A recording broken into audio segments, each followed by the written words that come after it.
வணக்கம் அன்பு நண்பர்களே, இன்றைய ஆயுத நிகழ்ச்சிக்கு உங்கள் அனைவரும் அன்போடு வரவேற்கிறேன். தமிழக அரசியலை ஒட்டுமொத்தமாக திருப்பி போடப்படக்கூடிய ஒரு நிகழ்வு நடந்த பிறகு இன்று ஆயுத நிகழ்ச்சி சந்திக்கிறோம்.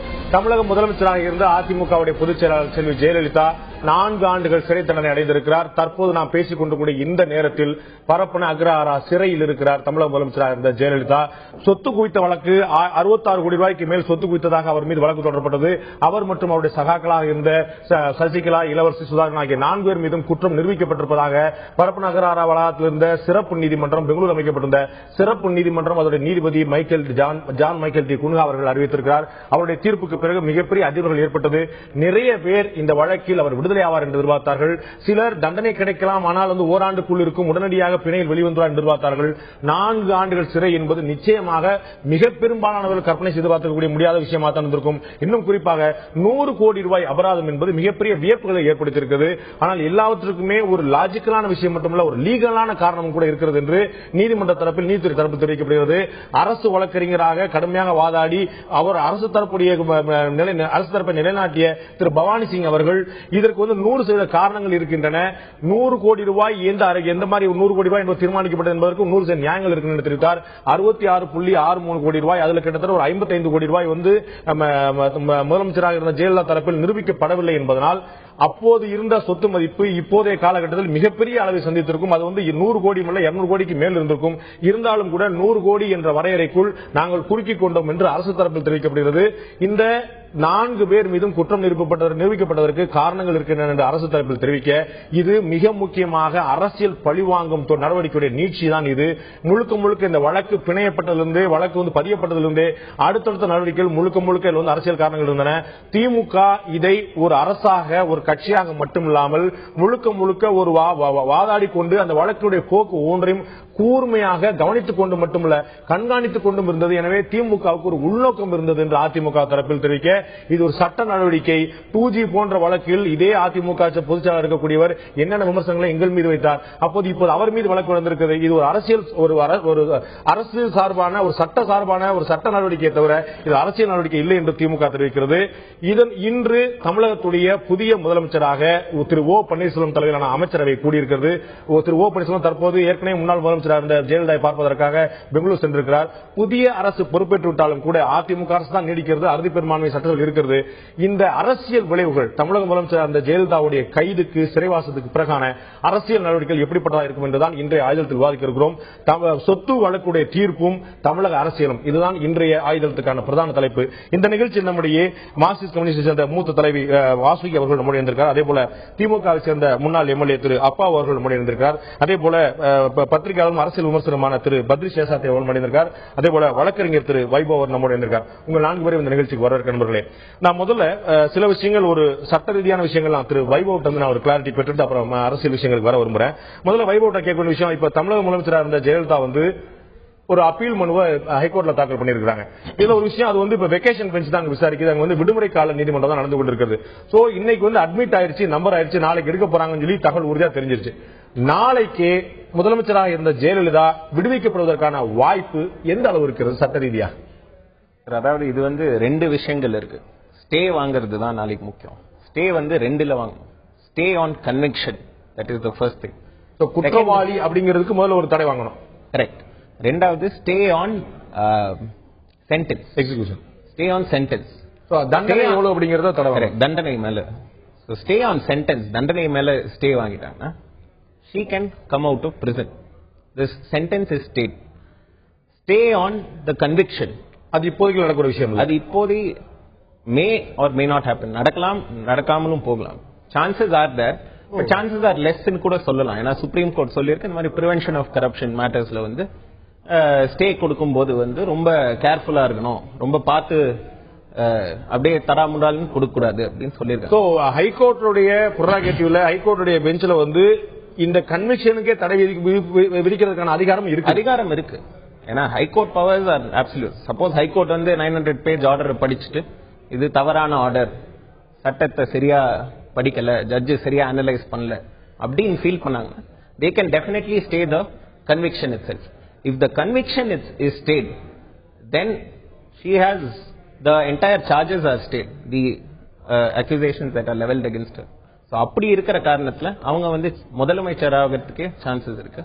பட் அது வந்து ஒரு டிபேட்டபிள் பாயிண்ட், அது வந்து உறுதியா சொல்ல முடியாது. சோ கன்விக்ஷன் வந்து ஸ்டே பண்ணப்பட்டா அவர் குற்றவாளி என்பதற்கே ஒரு தடை விதிச்சுட்டாங்க அப்படின்னா அதுக்கப்புறம் வழக்கு நடக்கும். பட் ஒரு ஸ்டே தான், அது வந்து ஒரு இன்டரிம் ஸ்டே கொடுத்துட்டா அவங்க முதலமைச்சராக வாய்ப்பு இருக்கா? நீங்க அப்படி சொன்னீங்க, அதுக்கான வாய்ப்பு இருக்குதா? அதுக்கான வாய்ப்பு இருக்கு. இன்டரிம் ஸ்டே ஆஃப் சென்டென்ஸ் மட்டும் வாங்கிட்டாங்கன்னா, கன்விக்ஷன் ஸ்டே ஆஃப் சென்டென்ஸ் மட்டும் வாங்கிட்டாங்கன்னா இது பதவி ஏற்றுக்க முடியாது. வெறும் வெளில வந்து ஒரு நார்மல் ஹியூமன் பீங்கா இருக்கலாம். ஸ்டே ஆஃப் கன்விக்ஷன் வாங்கிட்டாங்கன்னா definitely possible. My news is that ரெண்டுத்துக்கும் புஷ் பண்றாங்கன்னு தான் நான் இன்னைக்கு பேப்பர்லாம். இவங்க கோரிக்கை வந்து 4 கோரிக்கை வச்சிருக்காங்க. ஒண்ணு, இந்த 100 கோடி ரூபாய் அபராதங்கிறது கட்ட முடியாத விஷயம், அது வந்து எங்களை பிணையில விடுவிக்கணும். இந்த நீங்க சொன்ன மாதிரி இந்த கன்விக்ஷன் குற்றவாளிங்கிற தீர்ப்பை மாற்றணும். பிளஸ் வந்து இந்த வழக்கை வந்து முகாந்திரம் வழக்கே தள்ளுபடி செய்யணும். 4 பேருமே வச்சிருக்காங்க பாக்குறோம். சோ நீங்க சொன்ன போல கன்விக்ஷனே தடை செய்யப்பட்டால் வந்து விடுதலையாகி மீண்டும் பொறுப்பேற்பதற்கே வாய்ப்பு இருக்கு சட்டப்படி சொல்றீங்க. பட் எவ்வளவு சாத்தியமாங்கிற நம்ம பாக்க இருக்கிறோம். நம்ம நான் வாசிகள்கிட்ட கேட்க விரும்புறேன், இதுல வந்து ஒரு கைது நடந்து முடிந்து விட்டது. இது வந்து 18 ஆண்டு கால ஒரு சட்ட போராட்டம். இரு தரப்பிலும் சரி, அது அரசு தரப்பா இருந்த திமுக முன்னாடி இருந்தபோதும் சரி, இல்லாட்டி திரு சுப்பிரமணிய நாட்களும் சரி, தொடர்ந்து இந்த கேஸ் வந்து ஃபாலோ பண்ணிட்டே இருந்தாங்க.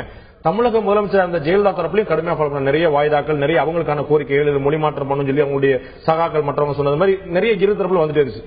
18 ஆண்டு சட்ட போராட்டத்துக்கு பிறகு ஒரு சட்ட ரீதியான தீர்ப்பு வழங்கப்பட்டிருக்கு அப்படின்னு நம்ம பார்க்கணுமா, இல்ல இது வந்து அரசியல் காரணங்கள் இருப்பதை நம்ம தவிர்க்க முடியாதுன்னு நினைக்கணுமா? இல்ல, வந்திருக்கக்கூடிய தீர்ப்பு குறிப்பாக குன்ஹா போன்ற நீதிபதி அவருடைய பின்னணி அதையெல்லாம் பார்க்கும்போது சட்ட ரீதியாக வந்த தீர்ப்பாகத்தான் நான் பார்க்கிறேன்.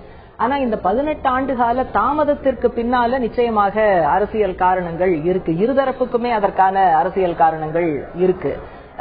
தான் தண்டனை பெற்றுவிடக் கூடாது அப்படின்னா முதலமைச்சர் பதவியை இழக்க நேரிடும், தலைமை பொறுப்பிலிருந்து நேரடியாக கட்சியை நடத்த முடியாது, அந்த மாதிரியான விஷயங்கள்லாம் இந்த தரப்புக்கு காரணமாக இருக்கலாம். திராவிட முன்னேற்ற கழகத்தை பொறுத்த வரைக்கும் வந்து இது ஒரு அரசியல் ரீதியாக ஒரு ஸ்கோர் செட்டில் பண்ணுவதற்கு இது வந்து ஒரு நல்ல வாய்ப்பு அப்படிங்கிற முறையிலையும் பார்த்திருக்கலாம். ஆனா நம்ம எப்படி பார்க்கணும்னாக்க, பின்னால் அரசியல் காரணங்கள் இருந்தாலும் 18 ஆண்டுகள் கழித்து வந்திருக்கக்கூடிய தீர்ப்புங்கிறது ஒரு சரியானது, நியாயமானதுங்கிற முறையில அதை நம்ம வரவேற்க வேண்டியிருக்கு. திராவிட முன்னேற்ற கழக சார்பா கருத்துக்கள் சொல்லுவாங்க. ஆனா இது வந்து நான் ஏதோ ஜெயலலிதா என்கிற ஒரு தனிநபர் அவருக்கு கிடைத்திருக்கக்கூடிய தண்டனையா மட்டும் குறுக்கி பார்ப்பது பொருத்தமாக இருக்காது. அரசியல்ல உயர்மட்டத்தில் இருப்பவர்கள் செய்யக்கூடிய ஊழல், அதை தடுப்பதற்கு என்ன செய்யணும் அப்படின்னு நம்ம பார்க்கும்போது, அதிமுக தரப்புல ஒரு தண்டனை பெற்றுவிட்டார்கள் என்பதற்காக மீதி பேரெல்லாம் சரியா இருக்கிறாங்கிற முடிவுக்கு நம்ம போக முடியாது. இப்ப ஸ்பெக்ட்ரம் ஊழலுக்கான அந்த வழக்கு நடைபெற்று கொண்டு இருக்கிறது. அதனுடைய தீர்ப்பு வந்தா திராவிட முன்னேற்ற கழகத்தினுடைய முன்னணி தலைவர்களுக்கு என்ன கிடைக்கும்ங்கிறது நம்ம தெரியாது. அதனால உயர்மட்ட ஊழலை தடுக்க முடியும், அல்லது அதுல சம்பந்தப்பட்டிருக்கிறவர்களுக்கு தண்டனை ஏதாவது ஒரு நீதிமன்றத்துல கிடைக்கும்ங்கிற ஒரு சின்ன நம்பிக்கை மக்கள் மத்தியில வருவதற்கு இது வந்து உதவியாக இருந்திருக்கு. இன்னும் கூட பின்னால நம்ம வந்து இதை தடுப்பதற்கான சில மெக்கானிசம் இருக்கு, லோக்பால், லோகாயுக்தா, அந்த மாதிரியான விஷயங்களும் இந்த விவாதத்துல அரசியல் நிலையோட சேர்ந்து வரணும்னு நான் நினைக்கிறேன். நான் திரு அப்பாவிட்ட கேட்க விரும்புறேன். சகோதரி சொல்லும் போது ஒரு விஷயம் சொன்னாங்க, இதுல வந்து அரசியல் பின்புலம் இருந்தது அப்படிங்கறது நம்ம மறுக்க முடியாது.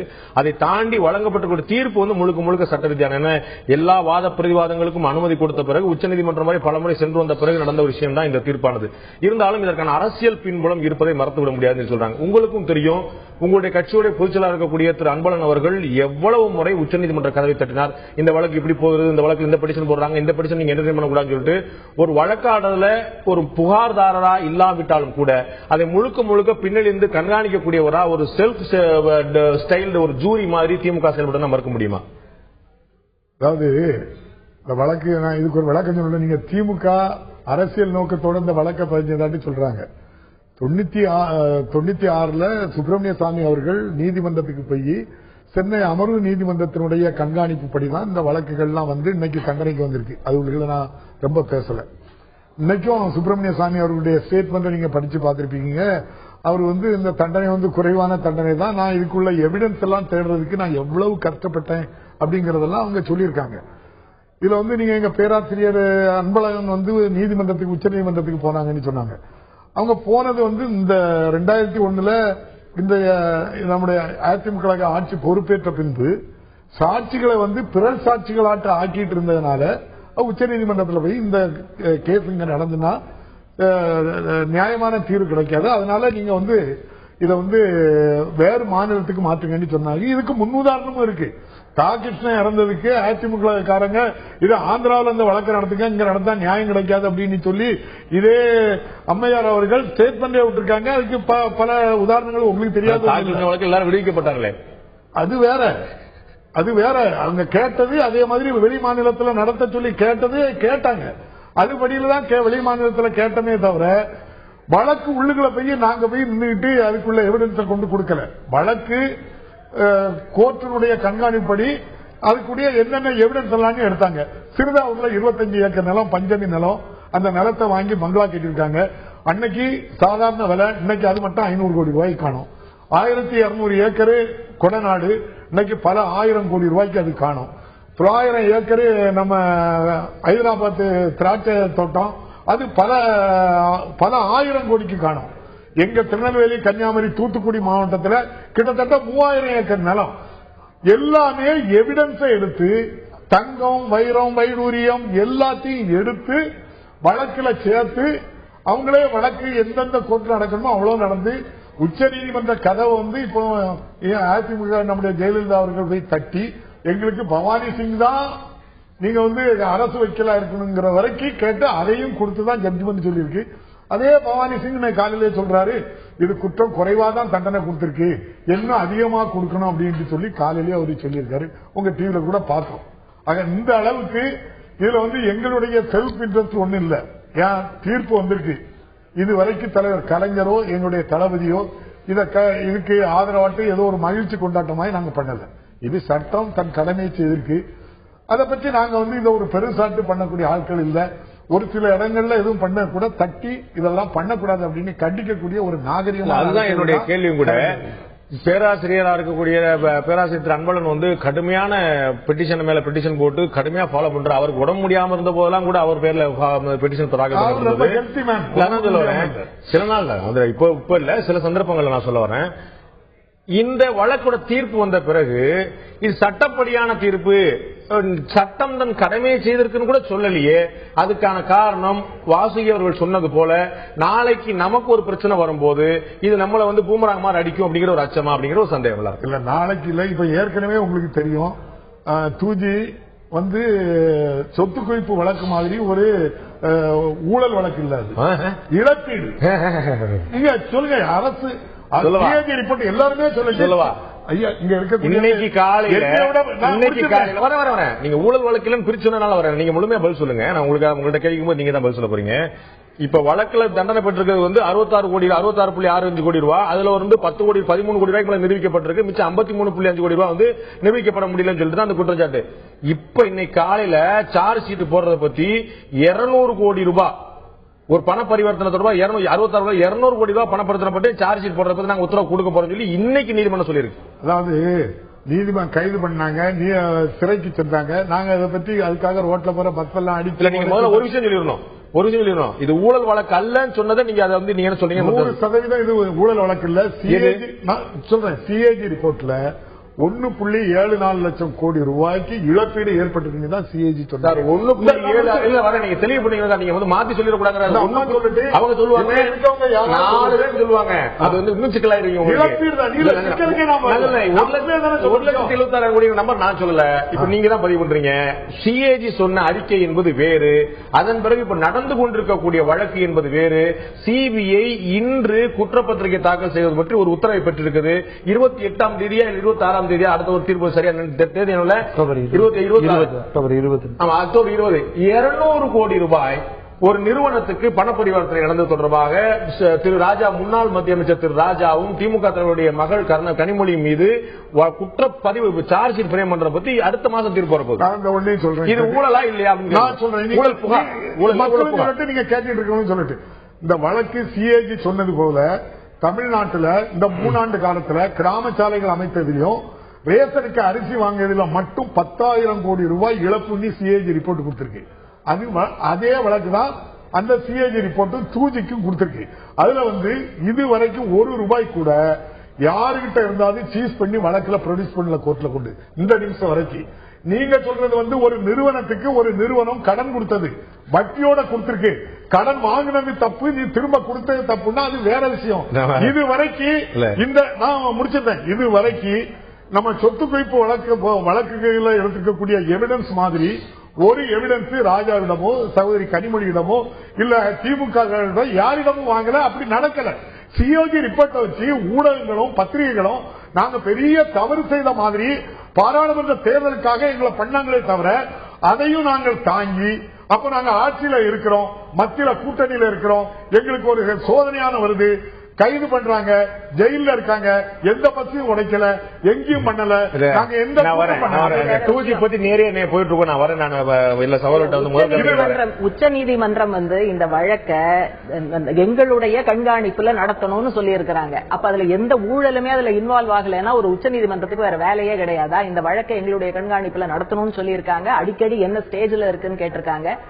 அரசு கஜானாவிற்கு இவ்வளவு இழப்பு ஏற்படுதுன்னா அந்த இழப்புக்கு பின்னால என்னங்கிற கேள்விதான் ஊழலினுடைய மைய கருத்து. அதனால அருமையா அம்மா சொன்னாங்க. இதேதான் குஜராத்ல நம்முடைய மோடி அவர்கள் முதல்வராக இருக்கும் போது 7000 கோடி ரூபாய் உங்க கம்யூனிஸ்ட் கட்சியில இருந்து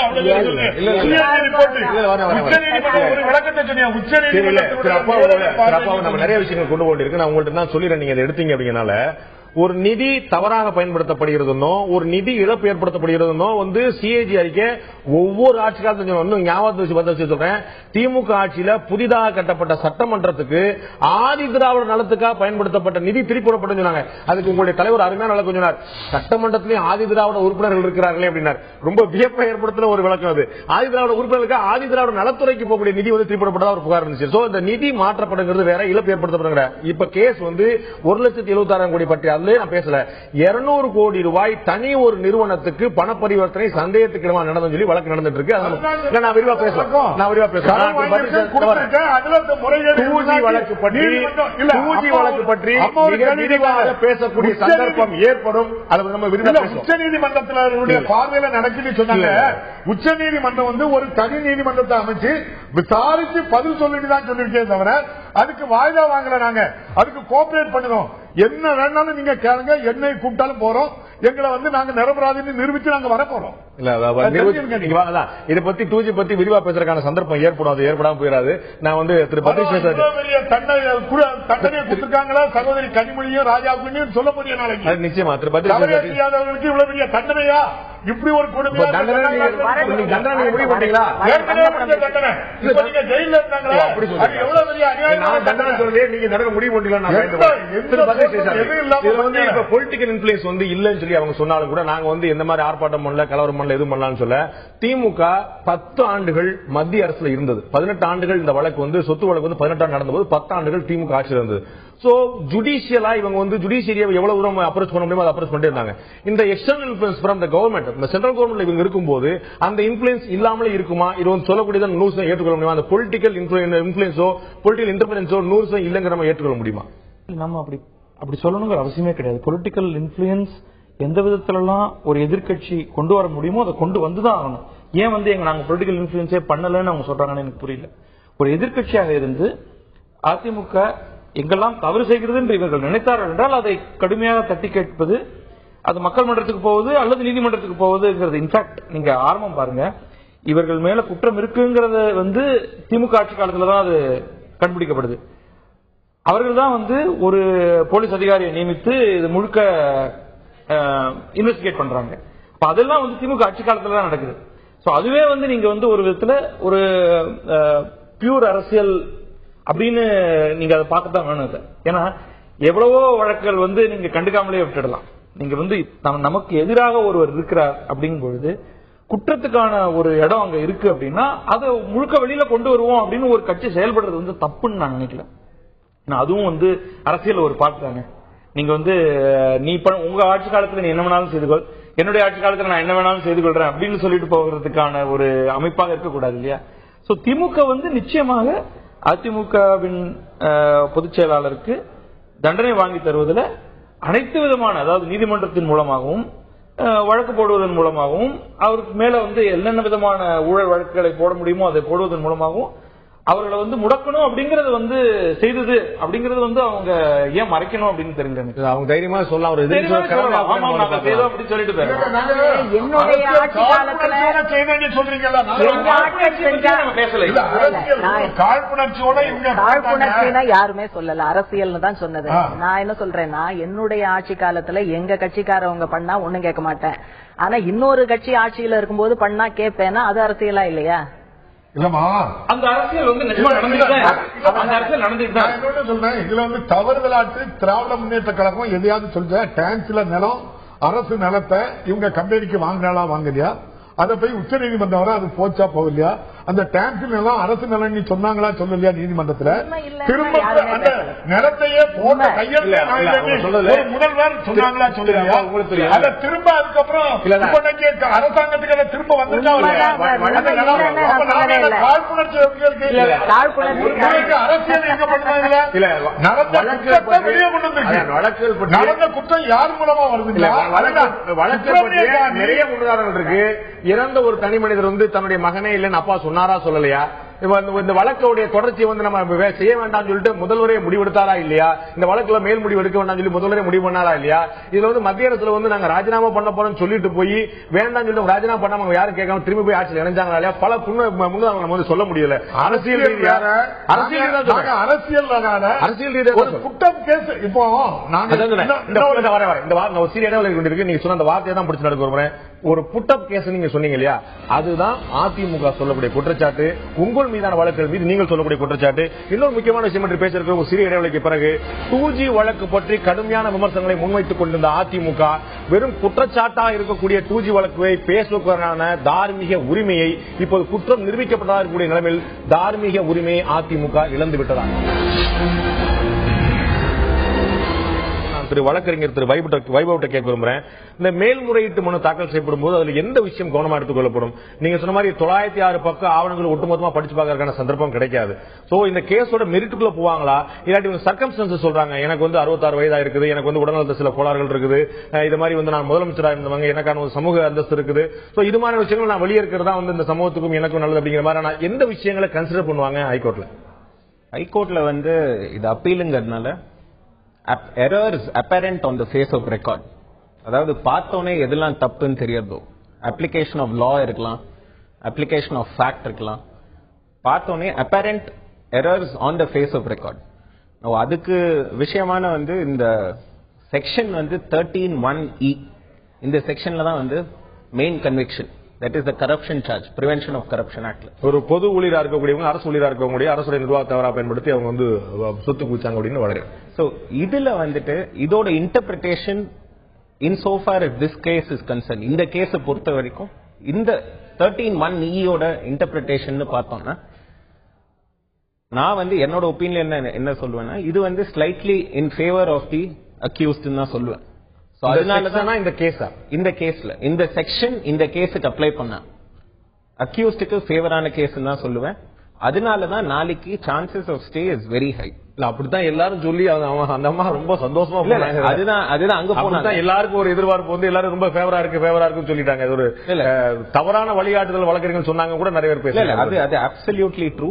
இன்ஃபேக்ட் இந்த கேஸ் வந்து நினைச்சிருந்தாங்கன்னா ஃபர்ஸ்ட் 5 இயர்ஸ்லயே கூட முடிச்சிருக்கலாம். Either this side or that side, either accused சைட்ல போயிருக்கலாம், இல்ல ப்ராசிக்யூஷன் சைட்ல வின் பண்ணிருக்கலாம். இல்ல நீங்க வந்து இப்ப இந்த செக்ஷன் வந்து 13(1)(e வந்து ஊழல் தடுப்பு சட்டம் வந்து இதுல வந்து குற்றம் சாட்ட 4 பேர் ஜெயலலிதா, சசிகலா, இளவரசி சுதாரங்களுக்கு ஃபேவரா இருந்துச்சு அப்படின்னு நீங்க எதை வச்சு சொல்றீங்க? இல்ல இது இந்த செக்ஷனை பொறுத்த வரைக்கும் இது வந்து ஒரு பிரிவென்ஷன் ஆஃப் கரப்ஷன் சார்ஜ். இது வந்து ஒரு பப்ளிக் சர்வெண்ட்டுக்கு மட்டும்தான் வரும். சோ இது வந்து சிஎம் ஜெயலலிதா ஒரு பப்ளிக் சர்வெண்ட், மேடம் சீஃப் மினிஸ்டருக்கு மட்டும் தான் வரும். This will not apply for 120B. read with 120B. நீ வந்து 120.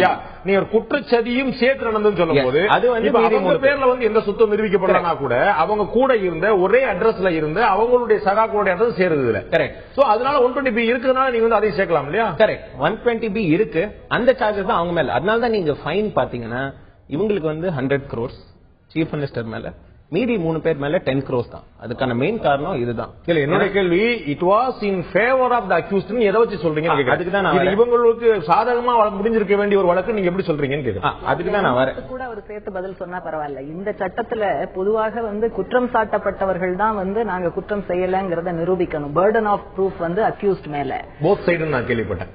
பட் இவர்கிட்ட பேசிட்டு இருந்த வைபவுட்ட சொன்னப்போ அதை கன்ஃபார்ம் பண்ணாரு. சில பிரிவுகள்ல சில ஆஸ்பெக்ட்ஸ் குற்றவாளிகள் குற்றம் சாட்டப்பட்டவர்கள் தான் ப்ரூவ் பண்ணணும். அப்போ அவங்களால ப்ரூவ் பண்ண முடியல அப்படிங்கிற முறையில தான் இந்த தண்டனைங்கிறது வந்திருக்கு. அப்படி இருக்கும்போது அவங்களுக்கு சாதகமாக எப்படி இருக்கும்?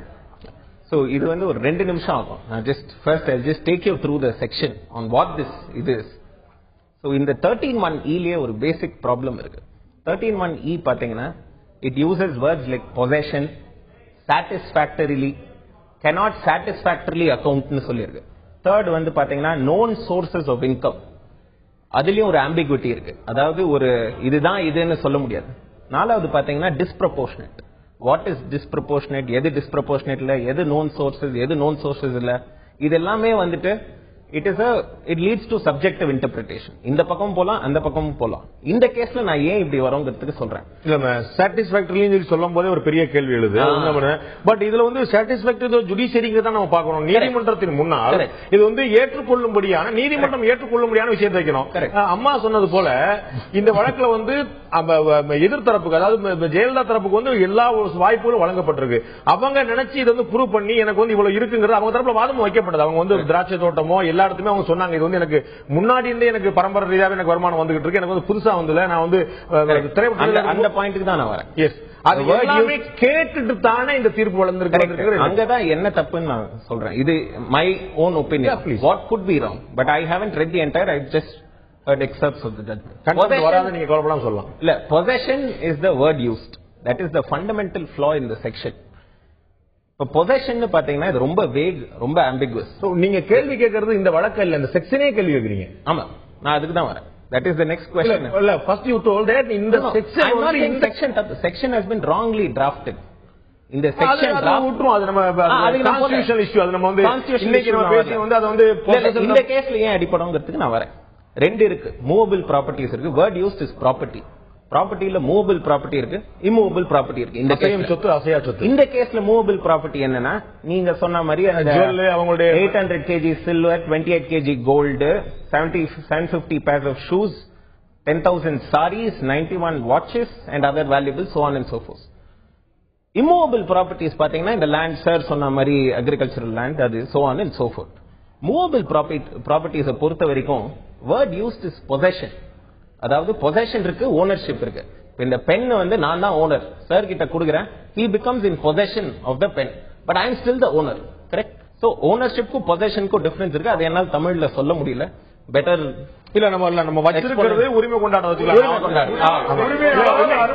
இன்னும் அனுபவிக்கிறது யாருக்கு சொந்தமானது. சோ இப்ப நீங்க பாத்தீங்கன்னா இந்த கேஸ பொறுத்த வரைக்கும் prior to 1991, who was Jayalalitha? She was an actress. That is one of the defenses she took, as you rightly said. For 15-20 years she was an actress. She might have made tons and tons of money. இந்த act எப்படி structure பண்ணிருக்காங்கன்னா, ஒரு public servant, if that public servant is in possession of a property which is disproportionate to his income, known sources of income. இப்ப known sources of income னா, as a chief minister என்னோட salary இப்ப 1 lakh. அன்னைக்கு அவங்க ₹1 வாங்குறாங்க. நம்ம இதுல பாருங்க, நம்ம முன்னாடி நான் திரையுலகத்துல இருந்தேன் அப்படிங்கிற விஷயங்கள்லாம் தாண்டி விட்டுருவோம். எனக்கு சிம்பிளா என்னோட சட்ட அறிவுலாம் எனக்கு கிடையாது. ஒரு சாதாரண அறிவை பயன்படுத்தி நான் ஒரு கேள்வி கேட்கிறேன். 91 இவர் கடைசியாக வருமான வரி தாக்கல் செய்த போது அவர்கள் காட்டிய கணக்கு என்னுடைய சொத்து மதிப்பு ₹2 கோடி. கரெக்ட். 3 கோடி. ஓகே, 3 கோடி. அவர்கள் காட்டிய சொத்து 2 பாயிண்ட் சம்திங், 3 நம்பர் வந்து நினைக்கிறேன். ஓகே, 3 கோடி. அவர்கள் தமிழக முதலமைச்சராக இருந்த ஜெயலலிதா காட்டிய சொத்து மதிப்பு ₹3 கோடி.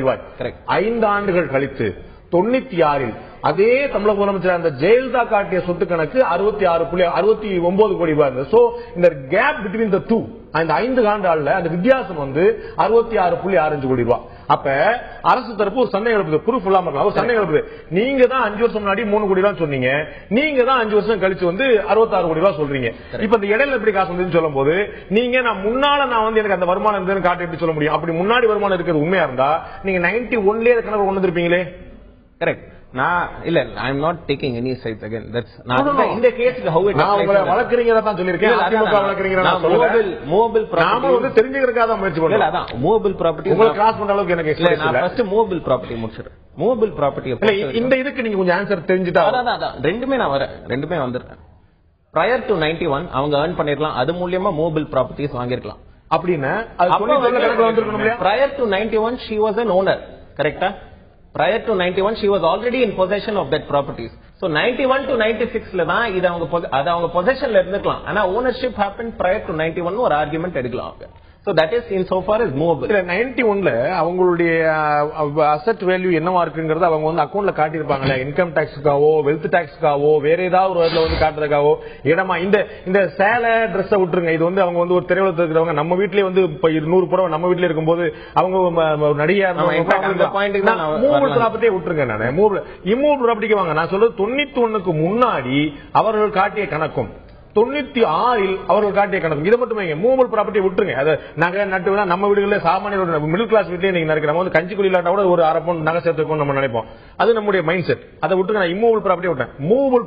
இம்மூவபிள் ப்ராப்பர்ட்டி அசைக்க முடியாத சொத்துக்கள், அசையா சொத்துக்கள்ல 91க்கு முன்னாடி அவர்கள் காட்டிய கணக்கும் 96க்கு பிறகு அவர்கள் காட்டிய கணக்கும். இது வந்து நான் மூவபிள் விட்டேன். நீங்களும் கரெக்டா சொன்னீங்க. இப்ப மூவபிளை பொறுத்த வரைக்கும் நீங்க சொன்ன மாதிரி ஐஸ்வர்யா ராய் வந்து 6 crores வாங்கினாங்க எந்திரனுக்கு 2010ல.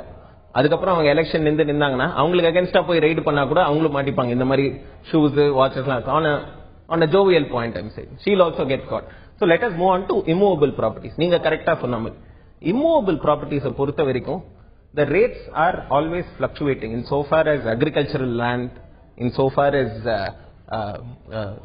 any other property that is there in the outskirts of Chennai is concerned.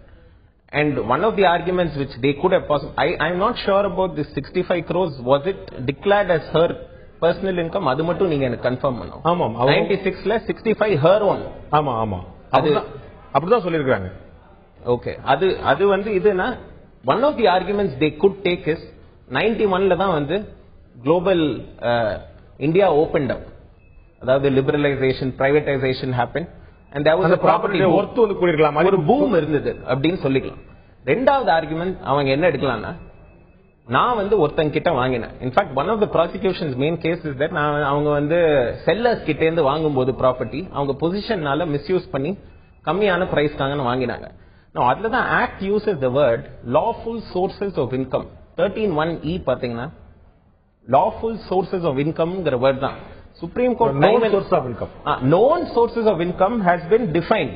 அதாவது ஆக்ட்ல நீங்க கடைசியில known sources of income வந்து lawful meansல வருதுதான், அதாவது சட்ட பிரகாரம் வருதுதான்.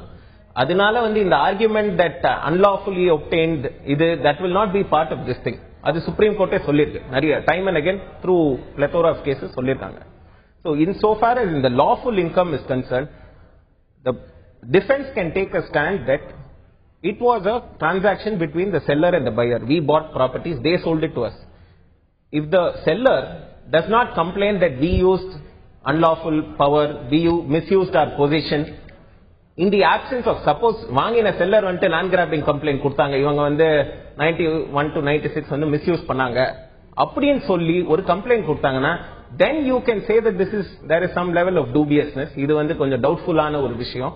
இது இப்படி பண்ணலாம். In the absence of such a complaint, this is a private treaties between the buyer and the seller. அந்த ப்ராப்பர்ட்டி வாங்கினதுக்கான இது அது அண்டர் வேல்யூ பண்ணி கூட வாங்கிருக்கலாம்.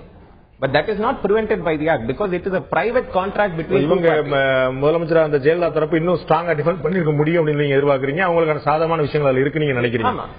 இது வந்து அவர்கள் தன் கையில் இருக்கக்கூடிய ஒவ்வொரு சொத்தும் எப்படி வாங்கப்பட்டதுங்கிறதுக்கான ஒரு தெளிவான படத்தை கொடுத்திருந்தாங்கன்னா பிரச்சனை இல்லை.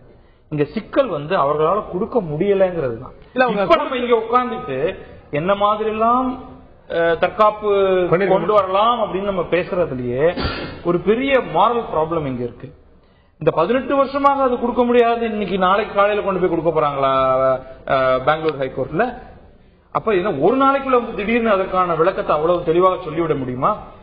அப்ப நம்ம வந்து ஒரு வெளியிலிருந்து பார்க்கும் பொழுது அங்க ஏதோ ஒரு குழப்பம் இருக்கு, எதையோ வந்து சரியாக விளக்க முடியவில்லை. இவ்வளவு 18 வருஷமாக விளக்க முடியாது, நாளைக்கு மட்டும் எப்படி சரியா போக போகுது, என்ன ஆர்குமெண்ட் ஸ்பெஷலாக கொண்டு வர போறாங்க. நான் அதை அந்த மாதிரி தான் பாக்குறேன். ரொம்ப பாதுகாத்தனமா தான் பல பேரும் சொன்னாங்க. நம்ம ஏற்கனவே வந்து நேற்று முந்தினங்களை வந்து ஆலோசனை போது சொன்னாங்க, இந்த மாதிரி ஒரு 100 வழக்கறிஞர்கள் சமம் தமிழக முதலமைச்சர் அந்த ஜெயலலிதா. அவங்க வந்து அவங்களுடைய லீகல் நாலேஜ் வந்து ரொம்ப ஸ்ட்ராங் ஆனது. பட் அவங்க எப்படி வந்து மிஸ்கைட் ஆகப்பட்டாங்க, அவங்களுக்கு தெரியாம இருக்குமா அப்படிங்கலாம் ஒரு நிறைய கேள்வி எழுந்தது. சொன்ன கடைசி பாயிண்ட் கூட அது வந்து பிரைவேட் டிரான்சாக்சன், அவங்க வந்து சட்டத்துக்கு விரோதமா என்ன ஃபோர்ஸ் பண்ணி வாங்கினாங்கன்னு சொல்லலைன்னா அது பிரச்சனை இல்லைங்கிறாரு.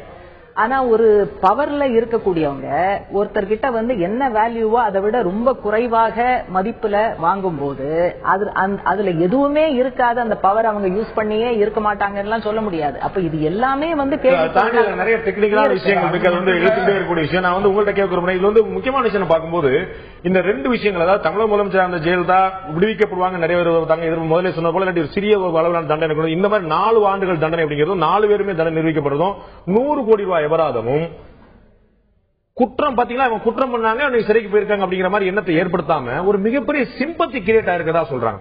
அது எந்த அளவுக்கு உண்மையா இருக்கும்னு நினைக்கிறீங்க? அதாவது ஒரு செக்ஷன் வந்து இந்த ஆட்சியில வந்திருக்கக்கூடிய பல நலத்திட்டங்கள், அவங்க வந்து நலத்திட்டங்களை கொடுத்துட்டு அடிப்படையான எந்த விஷயமும் மக்களுக்கு பண்ணலங்கிறது வெளியில வரல. அந்த நலத்திட்டங்கள்ல ஆகர்ஷிக்கப்பட்டிருக்கக்கூடிய மக்கள், அதுல அதிமுகவினுடைய தொடர்ச்சியான பிரச்சாரம், நல்லவங்க திமுக வந்து வேண்டுமென்றே சதி செய்து அம்மாவை வந்து சிக்க வச்சிருச்சு அப்படிங்கும் போது அது வந்து எடுபடுவதற்கான நிலைமைங்கிறது இருக்கு. அதனால ஒரு செக்ஷன் வந்து உண்மையிலேயே அவங்க தப்பு பண்ணல, நல்லவங்க வேண்டுமென்றே பழி வாங்கப்பட்டிருக்காங்க அப்படின்னு ஒரு செக்ஷன்ங்கிறது நினைக்குது. அதனால அந்த அளவுக்கு அது வந்து உண்மையாக இருக்கலாமே ஒழிய, இன்னொன்னு தமிழ்நாட்டுல வந்து பெண் அப்படின்னா இருக்கக்கூடிய ஒரு மரியாதை, உடனடியாக வரக்கூடிய ஒரு ரியாக்ஷன். அப்ப வந்து ஒரு 39 நாடாளுமன்ற தொகுதியில 37ல வெற்றி பெற்று அந்த வெற்றியை வந்து முழுமையாக உள்வாங்க கூட முடியாமல் உடனடியாக அவங்க சிறைக்கு அனுப்பப்பட்டாங்க, பாவம் அப்படிங்கிற ஒரு ரியாக்ஷன் வந்து இன்னொரு செக்ஷன் மத்தியில இருந்து வருது.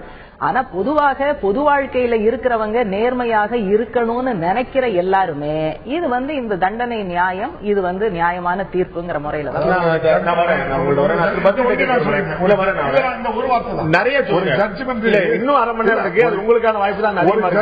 இல்ல ஒரு ஜட்ஜ்மெண்ட் வந்துன்னா அதுல இருந்து நம்ம எல்லாருமே ஒரு பாடம் படிச்சுக்கணும். எல்லாருமே ஒரு ஜட்ஜ்மெண்ட் வந்திருக்கு, ஏன் வந்திருக்கு, எதுக்கு வந்திருக்கு, இதுல வந்து சிம்பதி வருது அப்படிங்கறதெல்லாம் கிராமத்துல வந்து பார்த்தா யாருக்கும் சிம்பதி. அதுதான் நான் ஒருத்தர் பத்திரிகை கேட்கிறேன். அவர் சொன்னது போல இது வந்து ஒரு வழக்குடைய தீர்ப்பான்னு பார்க்காம ஒரு ஆங்கில பத்திரிகையுடைய ஆசிரியர் நமது பகவான் சிங் வந்து நேற்று நிகழ்ச்சியில் சொன்னாரு, நாங்க நிறைய பேருக்கு போன் பண்ணி பேசணும், எல்லாத்தையும் வந்து பத்திரிகை சாராத, அரசியல் சாராத, ஒரு சமூக பிரபலங்களா இருக்காத காமன் மேன் நிறைய பேர் போன் பண்ணி நீங்க என்ன சொல்றீங்க சொல்லும்போது எல்லாரும் சொன்ன விஷயம் என்னமோ எல்லாரும் யோகிய மாதிரி அந்தமா அப்படி சொல்லி வச்சிருக்காங்க சொல்றாங்க. நிறைய பேர் காமன் மேன் தான் சொன்னார். நாங்க வந்து ஒரு விஐபிஸ்டியோ ஒரு பொலிட்டிக்கல் கிரிட்டிக்டோ பேசல, காமன் மேன் பேசும்போது உருவாக்கிற விஷயம் அது அவர் பதிவு பண்ணல, நம்ம பதிவு பண்ணல.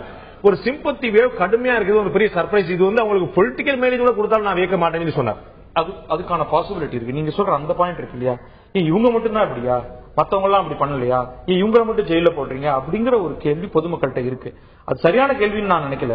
ஆனா அந்த மாதிரி ஒரு கேள்வி இருக்குங்கிறத நம்ம ஒத்துக்கணும். ஏன்னா பொதுவாக மக்கள் பாக்குறது என்னன்னா, தன்னை சுத்தி பார்க்கக்கூடிய அனைத்து அரசியல்வாதிகளும் தப்பா நினைச்சுக்காதீங்க, அவர் ஏதோ ஒரு விதத்துல சொத்து சேர்க்கிறார்கள், அது உண்மையில வந்து நியாயமான வகையில சேர்க்கப்படுதா இல்லையா அப்படிங்கிற கேள்வி வந்து மக்கள்கிட்ட இருக்கு. அப்ப இவ்வளவு பேரையும் விட்டுட்டு அது வந்து நீங்க 100 கணக்கில் எடுக்கலாம். எல்லாரும் வந்து சாதாரணமா ஒரு வட்ட செயலாளராக, அப்புறமா பார்த்தா சரு ஜீப் வருது, பெரிய கட்டடம் கட்டுறாரு, டக்கு டக்குன்னு என்ன நடக்குதுன்னு தெரியல, ஒரு பெரிய பிசினஸ் வச்சிருக்காரு. எவ்வளவு வேகமான வளர்ச்சியை நம்ம கண்ணுக்கு தெரியற அத்தனை அரசியல்வாதிகளையும் பாக்குறோம். இந்த மாவட்டத்துக்கு ஜெயில போடுறீங்க, இது ஒரு பாமரத்தனமான ஒரு சட்டத்தை ஆராய்ந்து கேட்கக்கூடிய கேள்வி கிடையாது. ஆனா இந்த மாதிரியாக ஒரு கேள்வி வந்து மக்கள்கிட்ட கட்டாயமா இருக்கு. இது ஏன் இப்படி வருது அப்படின்னா, இவர்களுக்கு எதிர்த்த மாதிரி தான் இந்த மாதிரியான ஒரு வழக்கு போடப்பட்டு.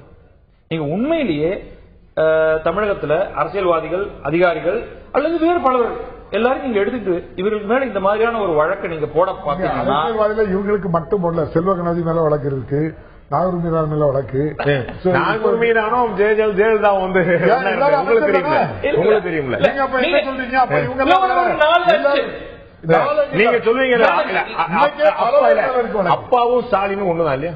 அப்படி இல்ல நீங்க சொல்லுங்க. இல்ல இல்ல இல்ல அவர் என்ன அவர் இனிமேல் எம்எல்ஏ இருந்தவர் தானே அப்படி சொல்றீங்க. முன்னால எல்லாரும் ஒண்ணுதானங்க. இல்ல அப்படி கிடையாது. சட்டத்துக்கு முன்னால எல்லாரும் நீங்க அவரை பார்த்தா இல்ல அவரை விட வயதுல மூத்தவராங்க நீங்க அவரை பார்த்தா வணக்கம் வைப்பீங்க, அவரை பார்த்தா வணக்கம் வைப்பாங்க. நாங்க தான் வணக்கம் வைப்போம். எங்க தலைவர் வருங்க. அவ்வளவுதான். அதுதான் நம்ம சொல்றோம். நாங்க அதுக்கு சொல்லல. முதலமைச்சர் சட்டத்துக்கு அப்பாற்பட்டு சொல்லல. நான் இப்ப கேக்குறது சட்டத்துக்கு முன்னால சட்டத்துக்கு அப்பாற்பட்டு சொல்ல. என்ன சொல்றாங்க? இல்ல எல்லாருமே உங்களுக்கு சட்டத்துடைய சட்டத்துல ஒரு விஷயம் சட்டத்துடைய உங்களுக்கு தெரியும் எல்லாரையும் சொல்லக்கூடாது. இல்ல திரு அப்பா சட்டத்துடைய வீச்சு தான் இன்னைக்கு நம்ம பார்க்கக்கூடிய விஷயம். ஒரு முதலமைச்சரா இருந்து அவங்க சொன்னது 37 தொகுதி ஜெயிக்கக்கூடிய மக்கள் செல்வாக்கு மிகப்பெரிய பெற்றிருக்கக்கூடியவங்க இன்னைக்கு நம்ம பேசக்கூடிய இந்த நேரத்தில் சிறையில் இருக்கிறாங்க. சரியா தப்பா நாளைக்கு விடுதலை ஆக போறாங்களா, நாளைக்கு கடைசியில இறுதி தீர்ப்பு வரப்போதா என்ன அதெல்லாம் கிடையாது. இன்னைக்கு அவர்கள் சிறையில் ஒரு சாமானியன் போல அவங்க சிறையில் அனுபவிச்சுட்டு இருக்காங்க. சட்டத்துடைய வீழ்ச்சி நீங்க இதுக்கு மேல நீங்க என்ன பெரிய பார்க்க முடியும்? இவ்வளவு பெரிய ஒரு எவிடன்ஸ் எடுத்து ஜெயிலுக்கு போன ஆளு மேல அனுதாபம் தெரியுமா? சிஏஜி ரிப்போர்ட் வச்சு ராம்ஜெத் மாலினி சொல்றாரு, கலைஞர் மகாங்கிற ஒரே காரணத்தினால்தான் அவளை பிடிச்சு உள்ள வச்சிருக்கு, இது நியாயம் செத்து போச்சுன்னு சொன்னாரு. அவரு தான் இன்னைக்கும் சொல்றாரு ஜெயலலிதா அம்மா மேல.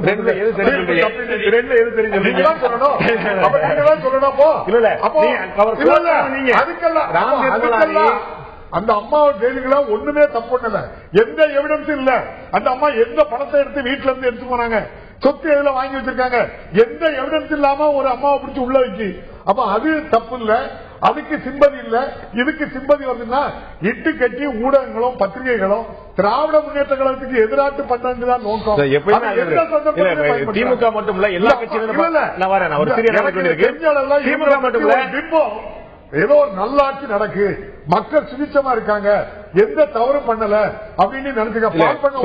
சொன்னது வந்து நாகரிகம் இருக்கு. திரு அப்பா சந்திரலேகா மேல ஆசிட் இருக்கு. திரு அப்பா பாருங்க, ஐஏஎஸ் அதிகாரி என்ன பாடுபட்டாங்க அதெல்லாம் நீங்க 91ல இருந்து 96 வரை நடந்த சம்பவங்களை எடுத்துட்டு பேசுங்க. நீங்க எவ்வளவு அநியாயம் நடந்திருக்கு, எவ்வளவு அக்கிரமம். இது வந்து நம்ம சட்டம் ஒழுங்கு பிரச்சனை பத்தி நம்ம பேசலாம், அதை பத்தி நம்ம அடுத்து பேச போறோம். எல்லா ஆட்சியும் இது போல நம்ம சம்பவம் நடந்திருக்கு. நீங்க சொன்னது போல திரு உமாசங்கர் மீது இவங்க மேல சசிகலா சந்திரலேகா மீது ஆசிரியர் சொன்ன மாதிரியே உமாசங்கர் வந்து அவர் வந்து ஒரு கிறிஸ்துவர், ஆனா இந்து தலித்து சொல்லிட்டு பதவி வாங்கிட்டாரு சொல்லிட்டு அதிகாரப்பூர்வமா பிரஸ் ரிலீஸ் கொடுக்கப்பட்டு அவர் மீது சஸ்பெண்ட் செய்யப்பட்டு ஓரம் கட்டப்பட்டு திடீர்னு எல்லாமே ரிவோக் பண்ணி பழையபடி போஸ்ட் வைக்கப்பட்டார். என்ன காரணம் யாருக்கா தெரியுமா? அப்புறம் அப்படி எப்படி பணியில வந்தார்? நீங்க இப்ப வாங்க, எப்படி பணியில வந்தார்? எங்க தாலுகாலிஸ்க்கு வாங்க. ஒரு கிறிஸ்தவ அறிஞருக்கு இந்து சர்டிபிகேட் கொடுக்கட்டு பார்ப்போம், அந்த இந்து கோட்டால வரைக்கும் பார்ப்போம். யாரும் வாங்க முடியுமா? வாங்க முடியாது. ஆனா தவறு இல்லை. அப்படியானால் அவரை துன்பப்படுத்தல. நீங்க என்ன பண்ணீங்கன்னு அவருக்கு தெரியும். அவர் சொல்லுவாரு திரு உமாசங்கர் இல்ல, அவர் மீது விவாதங்கள் வேற. அவர் நீங்க வந்து வேற வேற எடுத்துட்டு போகும்போது நம்ம வேற வேற கோட் பண்ண வேண்டியது. உமாசங்கர் வந்து தவறு செய்யவில்லை, அப்படி என்ற தவறு செய்திருந்தார் என்றால் மீண்டும் எப்படி பணிக்கு வந்தார் என்ற கேள்வி நீங்க பதில் சொன்ன அப்புறம் இடைவேளைக்கு பிறகு ஒரு முக்கியமான இடைவேளை இருக்க வேண்டியிருக்குது. போஃபர்ஸ் வழக்கு இதே போல கிட்டத்தட்ட ஒரு 66 கோடி ரூபாய்க்கு மீதான ஒரு ஊழல் வழக்கு குற்றம் சாட்டப்பட்டது. அவர்கள் குற்றம் சாட்டப்பட்ட அனைவரும் விடுவிக்கப்பட்டுவிட்டார்கள். அவர்கள் முறைகேடாக சேர்த்திருந்தால் சொல்லப்பட்ட முடக்கி வைக்கப்பட்ட வங்கி கணக்கிலிருந்து பணம் எடுத்து விட்டார்கள். முன்னாள் பிரதமராக இருந்த திரு மன்மோகன் சிங் அவர்கள் ஒரு தனி மனிதனை எவ்வளவுதான் துன்புறுத்துவது என்று கேட்டார்.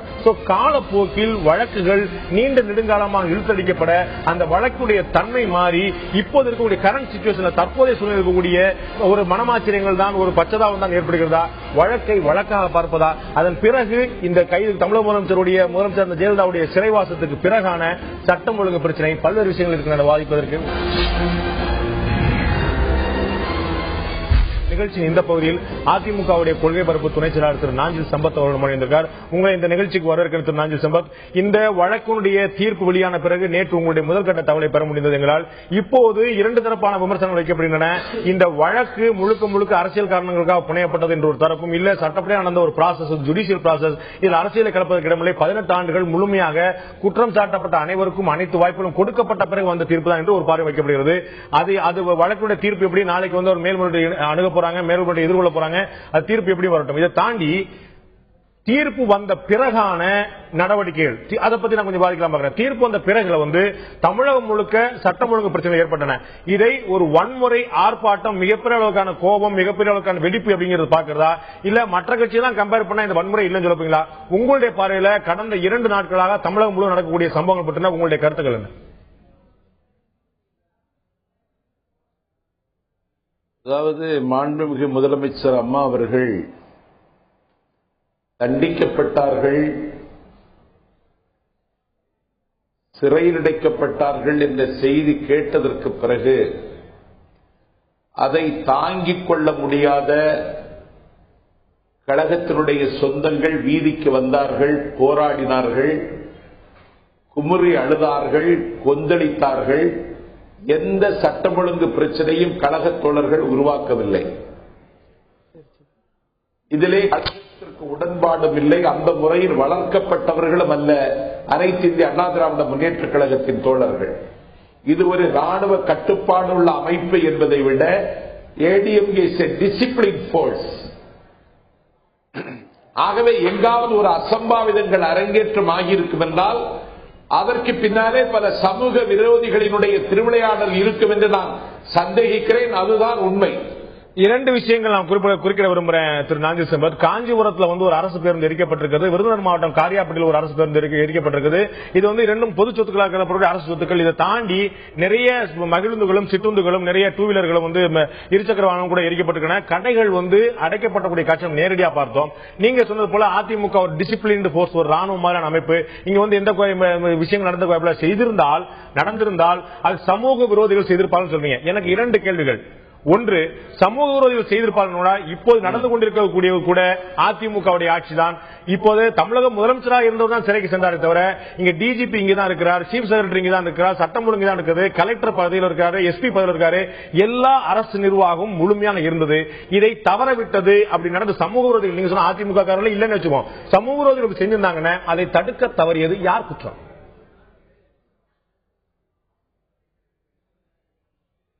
அதை தடுக்க தவறியது என்று மேலிடத்தினுடைய உத்தரவு வரும் என்று சொல்லி இவர்கள் காத்திருந்திருக்கலாம். ஏனென்றால் இது தமிழ்நாட்டினுடைய அரசியலில் ஒரு அசாதாரணமான சூழலை உருவாக்கி இருக்கிறது. ஆகவே இதை எதிர்கொள்வதற்கு கொஞ்சம் கால அவகாசம் தேவைப்பட்டிருக்கலாம்.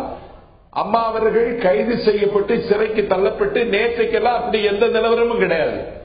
இன்னைக்கு எல்லா இடமும் மாமூல் வாழ்க்கை ஆரம்பித்து விட்டது. அப்படி ஒரு அசம்பாவிதம் செய்யப்படுகிற ஆசைப்படுகிறவர்களுக்கு தமிழ்நாட்டில் இனிமேல் தீனி கிடைக்காது. நிர்வாகம் முறையாகவும் சீராகவும் இயங்குகிறது. இதை இன்றைக்கு நாங்கள் உயர்நீதிமன்றத்திலும் தெளிவுபடுத்தி இருக்கிறோம். இல்ல இன்னைக்கு சட்டம் ஒழுங்கு மிகப்பெரிய சீர் அடைஞ்சிருச்சு அப்படிங்கிறதுல நமக்கு மாற்று கருத்து நிறைய இடங்கள் தகவல் வந்தா நேற்று மாலைக்கு பிறகு இந்த மாதிரி இயல்புநிலை திரும்பிச்சுன்னு சொல்லலாம். ஆனா முந்தா நாள் இந்த தீர்ப்பு வெளியான போதும் அது நேற்று பகல் வந்த போதும் சொன்னதுக்கான காரணம் மேலிடத்திலிருந்து அவங்களுக்கான ஒரு தெளிவான உத்தரவு கிடைக்கலாம் சொன்னா மேலிடம் எங்க தமிழக முதலமைச்சராக இருந்தவர் சிறை சென்றிருக்காருங்க போது இது ஒரு நிர்வாக ரீதியான கட்டமைப்பு. இங்க ஒரு அரசியல் ரீதியான அடுத்த முதலமைச்சராக யாரை தேர்ந்தெடுப்பு என்பது நிச்சயமாக ஒரு வழிகாட்டுதல் தேவை. அது ஒன்றும் குழப்ப முடியாது. இன்னைக்கு பதவியேற்றிருக்காங்க. ஆனா நிர்வாக ரீதியாக ஒரு இடத்துல ஒரு கல்வி அடிக்கிறாங்கன்னு என்ன ஒரு இன்ஸ்பெக்டர் இருந்தா போதும், எஸ்ஐ இருந்தா ஒரு கான்ஸ்டபிள் இருந்தா போதும். அதற்கு மேலிடம் யாரை எதிர்பார்க்க வேண்டும் சொல்றீங்க?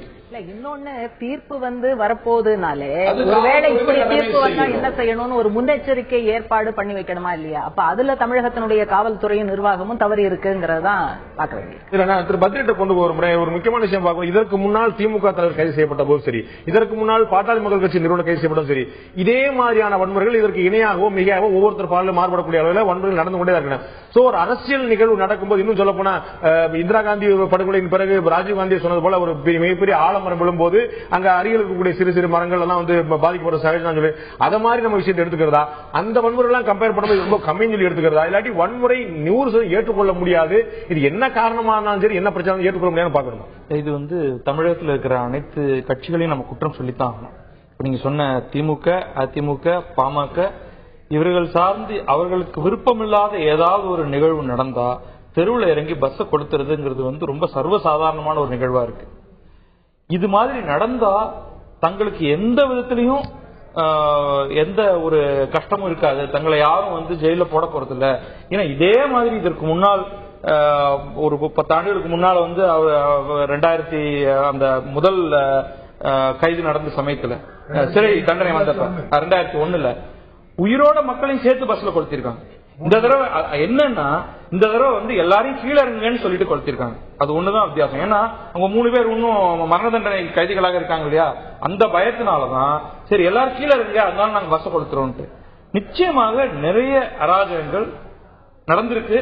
அதுக்கான ஒட்டுமொத்தமா அதிமுகவினர் யாருமே செய்திருக்க முடியாது ஏதோ விஷயமே அப்படின்னு சொல்றது தப்பிச்சுக்கிறதுக்கான ஒரு வழியாக தான் நம்ம என்ன சொல்றாங்க. ஒரு பொறுப்பான முதல்வர் இங்க இருந்து இங்க போகும்போது எனக்கு ஏதாவது ஒரு பிரச்சனை வந்துன்னா கூட நீங்க யாரும் பொறுமையா இருங்க அமைதியா இருங்க, அந்த கட்சியில இருந்து யாருமே ஒண்ணும் பண்ணலையே அப்படிங்கிறது சாதாரண மக்கள் பொதுமக்கள் பஸ்ஸுக்காக இந்த பெட்ரோல் வந்து பஸ் ஸ்டாண்ட்ல ரயில்வே ஸ்டேஷன்ல இருக்கக்கூடிய எண்ணங்கள்லாம் ஒரு வார்த்தை இந்த அம்மா சொல்லியிருக்கலாம். அந்த அம்மா ஒரு வார்த்தை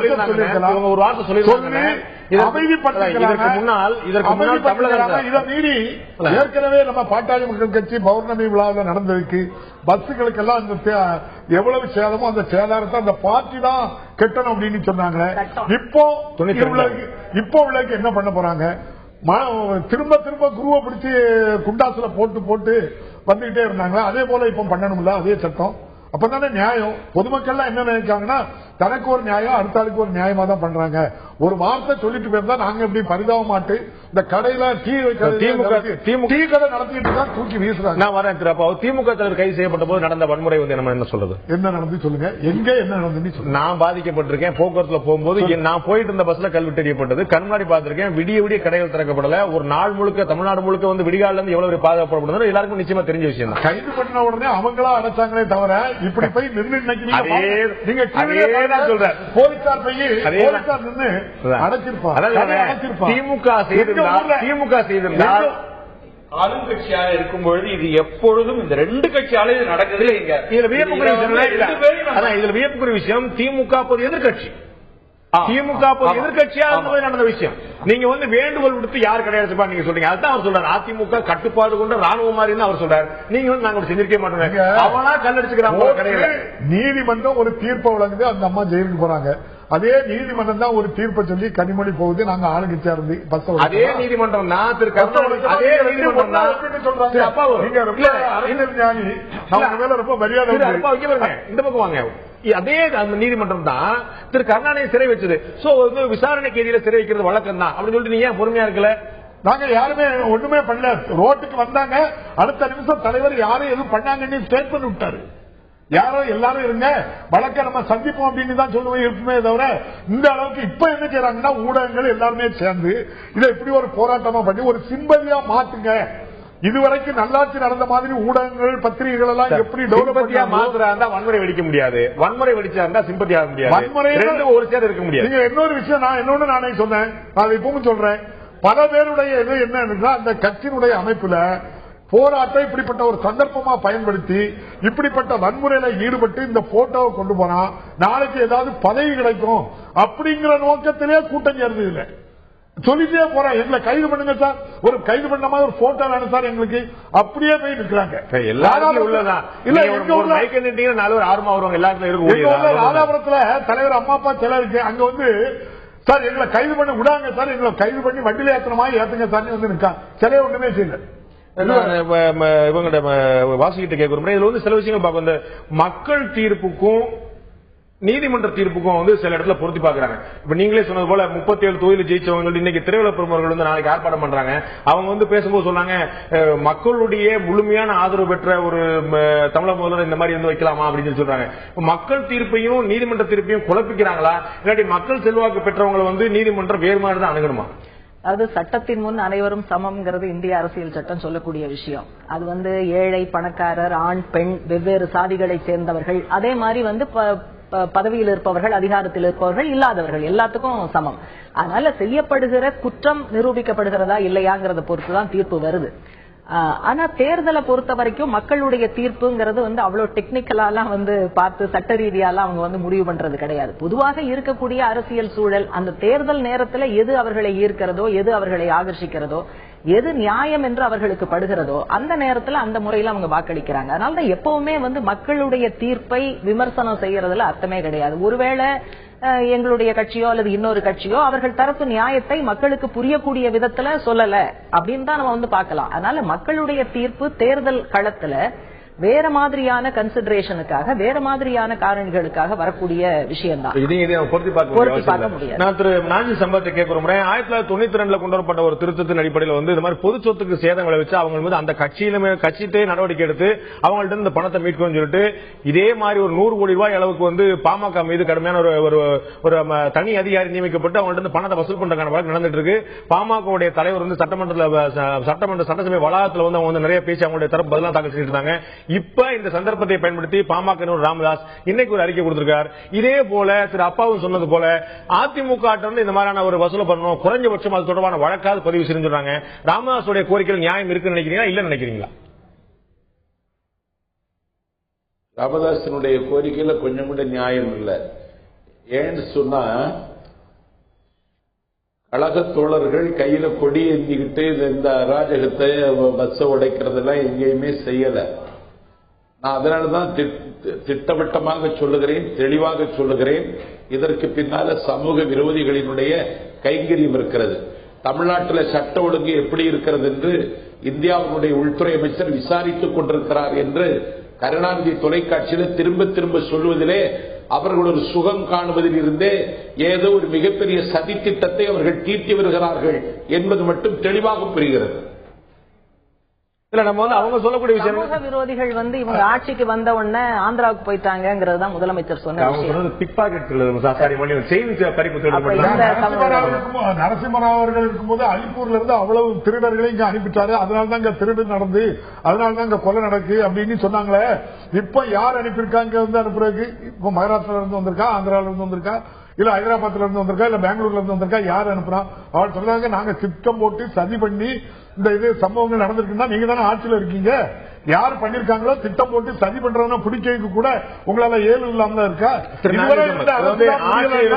இப்ப இருக்க முதல்வராக பன்னீர்செல்வம் அவர்களாவது யாரு செய்யறாங்களோ, யாரு தவறு செய்யறாங்களோ, சதி யாரு செய்யறாங்களோ, பஸ் உடைக்க பின்புலத்துல யாரு இருக்காங்களோ அவங்கள கைது பண்ணலாம? கொடியோட தானே உடைக்கிறீங்க நீங்க. இதே ஆளுதானே போர்டு வச்சாரு, இத்தனாயிரம் ஓட்டுல காஞ்சிபுரத்துல வெற்றி பெற்றாரு அப்படின்னு. இதே ஆளுதானே அம்மாவுக்கு விடுதலை போர்டு வச்சாரு, அதே ஆளுதானே பஸ் அடிக்காரு. அப்ப இதுல இருந்து யாரு சதி பண்றா? நீங்க எல்லாம் செய்து விட்டு ஒரு சிம்பதியை கிரியேட் பண்ணதுக்காக வேணும்னு திட்டமிட்டு இட்டு கட்டி இந்த சம்பவத்தை மூடி மறைச்சு திசை திருப்பதற்காக இப்படி பண்ணிட்டு இருக்கே தவிர ஒரு நல்ல நீதிமன்றத்துல நல்ல தீர்ப்பு கிடைச்சிருக்கு. இந்த தீர்ப்பு சிம்பதியை உருவாக்க வேண்டிய அவசியம் எங்களுக்கு கிடையாது. மக்கள் செல்வாக்கு பெற்ற ஒரே அரசியல் இயக்கம் அன்னை தமிழகத்தில் அனைத்து இந்திய அண்ணா திராவிட முன்னேற்ற கழகம் தான். அதிகாரத்தில் இருக்கிற கட்சி அதற்கு பிறகு வருகிற தேர்தலிலும் தொடர்ந்து வெற்றி பெற்றே வருகிறது என்றால் யாருக்கு மக்கள் செல்வாக்கு இருக்கிறது எல்லாருக்கும் தெரியும். அதிகாரத்திற்கு வந்ததற்கு பிறகு ராஜஸ்தான்ல அடி வாங்குறாங்க, குஜராத்ல அடி வாங்குறாங்க. ஆனா எங்களுக்கு அப்படி ஒரு நிலைமை ஒன்றும் கிடையாது. தொடர்ந்து மக்களினுடைய ஆசைகளை அபிலாஷைகளை நிறைவேற்றுகிற இந்த கட்சியின் பின்னால நாட்டு மக்கள் அணிதிரண்டு நிற்கிறார்கள். ஒவ்வொரு நாளும் ஒவ்வொரு விதமான அமைப்புகளும் சமூக தளத்தில் எல்லா அங்கங்களும் இன்றைக்கு அம்மாவனுடைய கைதுக்காக இன்றைக்கு கண்டனத்தை தெரிவிக்கிற வகையில் பல்வேறு விதமான நடவடிக்கைகளை மேற்கொண்டு வருவதை பத்திரிகைகள் இன்றைக்கு பறைசாற்றி கொண்டிருக்கின்றன. இன்னைக்கு மதுரையில் ஒரு உண்ணாவிரத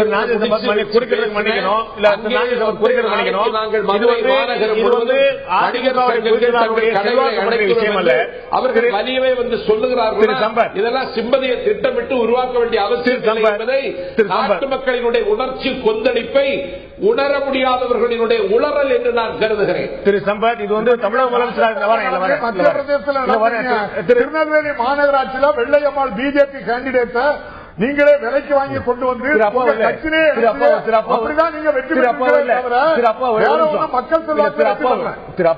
விவாதத்தை மாத்திட்டே போனோம்னு அர்த்தம் இல்லை. இது விவாதம் நீங்க நிறைய விஷயம் பிஜேபி வேட்பாளராக அறிவித்து விட்டு நாகர்கோவில் நகரமன்ற தலைவர் மீனாட்சி வீட்டில் கொண்டு போய் அழைச்சு வைக்க அவசியம் யாருக்கு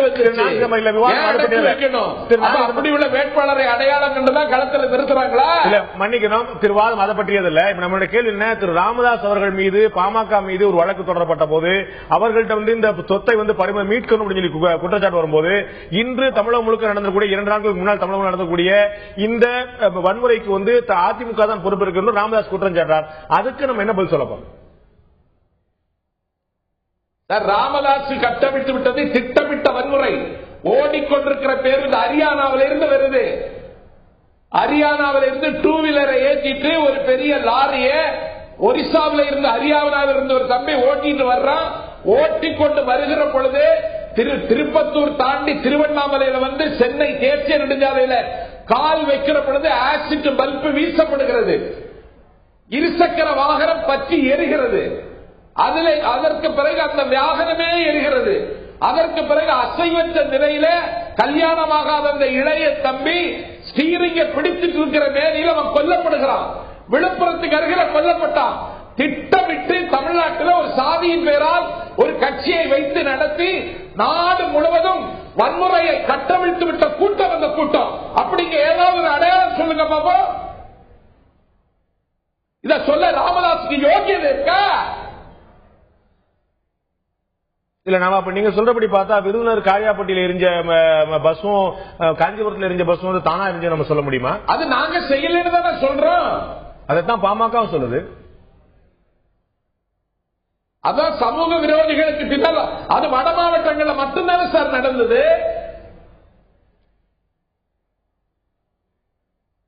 நான் திரு பத்ரி சேஷாத்தை கேட்க விரும்புறேன். இதுல இன்னொரு விஷயம், இடைவெளிக்கு முன்னாடி நான் சொன்னது போல வந்து போஃபர்ஸ் வழக்குல வந்து வழக்கு நீண்டு போய் இன்னைக்கு வந்து பல பேருக்கு அந்த வார்த்தை தெரியுமே தவிர அதோடைய பின்னணி காரணமோ போஃபர்ஸ் அப்படிங்கிற ஒரு நிறுவனத்தின் பேரா ஆள் பேரா அப்படிங்கிற பல குழப்பங்கள் இருக்கக்கூடிய இன்னைக்கு வந்து ரொம்ப தள்ளி வந்துட்டு இருந்து அந்த வழக்குல குற்றம் சாட்டப்பட்டவர்கள் விடுவிக்கப்பட்டு முன்னாள் பிரதமர் திரு மன்மோகன் சிங் அவர்கள் ஒரு தனிநபரை எவ்வளவுதான் துன்புறுத்துவதற்கு ஒரு அளவு இல்லையான்னு சொன்னார். இன்னைக்கு அந்த போஃபர்ஸ் வழக்கை பற்றி யாரும் பேசுறது. அதுக்கு பிறகு நம்ம 2G உட்பட பல விஷயங்கள் வந்து நிறைய வந்ததுனால வந்து அதெல்லாம் ஒரு சின்ன விஷயமா போச்சு.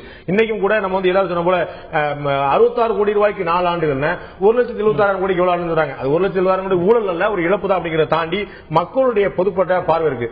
இதுல இந்த குற்றச்சாட்டை மீறி இவர்கள் திரும்ப வெளியே வந்து விடுவார்கள். ஒரு தப்பு அப்படிங்கிறது நடக்குது அப்படிங்கிற எல்லாத்திலும் தான் நடக்குது அப்படிங்கறதுனால விட்டுரும் அப்படிங்கிற மாதிரி ஒரு பொது மனப்பான்மை வந்துருச்சு நினைக்கிறீங்களா? இதுல ரெண்டு பெரிய சிக்கல் இருக்கு. ஒன்னு வந்து இந்த எண்ணிக்கையுடைய ஸ்ட்ரென்த். நம்ம ஒரு 20 வருடத்துக்கு முன்னாடி 60 கோடி அப்படிங்கிறது வந்து அன்றைக்கு ஒரு மிகப்பெரிய தொகை. அதுக்கு பிறகு வந்து பணவீக்கத்தினால இன்னைக்கு வந்து நீங்க 60 கோடி அப்படிங்கிறப்ப இது வந்து ஒரு பெரிய ஒரு எண்ணிக்கை இல்ல, இதுக்கெல்லாம் போய் இப்படியா அப்படிங்கக்கூடிய ஒரு எண்ணம் மக்கள் மனத்துல இருக்கிறத நம்ம பார்க்கிறோம். அது நல்லதா கெட்டதாங்கிறது வேற விஷயம். ரெண்டாவது, இந்த நீண்ட நாள் ஒரு வழக்கு நடந்துகிட்டே போறப்ப பல பேர் அந்த ஒரு காலகட்டத்துக்கு பிறகு பிறந்து வந்து இப்ப வந்து அவங்களுக்கு கிட்டத்தட்ட வந்து 15-20 வயசு ஆயிடுச்சுன்னா அவங்களுக்கு இது எதை பத்தி பேசுறோம் அப்படிங்கறதே தெரியாம போயிடுது. இது என்னவோ அது வந்து தெரியாத ஒரு வழக்கா இருக்கு. இது வந்து அவ்வளவு ஒரு சீரியஸான ஒரு விஷயம் இல்ல போல இருக்கு. இதை பத்தியே எல்லாரும் பேசிட்டு இருக்காங்க. பேசாம விட்டுட்டு போவோம், நம்ம அடுத்தடுத்த விஷயத்தை எடுத்துட்டு போவோம் அப்படிங்கிற அந்த சுரணை கொஞ்சம் குறைஞ்சு போறதுக்கானதும் இருக்கு. இது ரொம்ப ஒரு பெரிய சிக்கல். இது உடனடியாக இந்த வழக்குகளுக்கெல்லாம் ஏதோ ஒரு விதத்துல ஒன்று அது குற்றம் அல்லது குற்றம் இல்லை அப்படிங்கறது சொல்றது ஓராண்டு 2 ஆண்டு 5 ஆண்டுகளுக்குள்ளேயாவது குறைந்தபட்சம் நடந்ததுனாதான் அது வந்து அந்த நீர்த்து போகாம இருக்கும்.